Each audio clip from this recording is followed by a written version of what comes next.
Welcome to Chillin' 101. We hope this video helps. You'll start by forcing the machine into recovery so you can repair Windows. First, confirm power and disconnect non-essential peripherals to avoid conflicts. Then insert your Windows 11 install USB or recovery drive. Once done, reboot and press the vendor boot key like ESC, F9 or F12 to enter the boot menu and select the USB. If you can reach the sign-in screen, make sure to hold Shift while clicking Restart to jump directly into Advanced Options.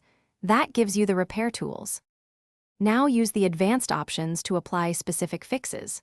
Start with Troubleshoot Right Arrow Advanced Options, Right Arrow Automatic Repair because it fixes boot configuration automatically.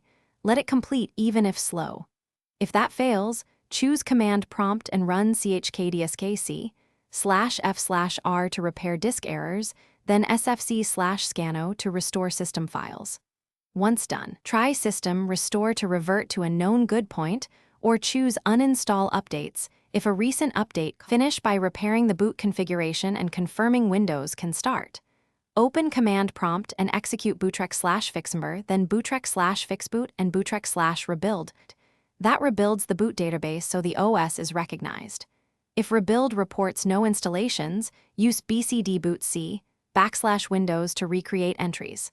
Once successful, restart normally. If the system still fails, you can reset this PC while keeping files as a last safe option. If errors persist, try remaking the USB, switching ports, or running a RAM test to rule out hardware.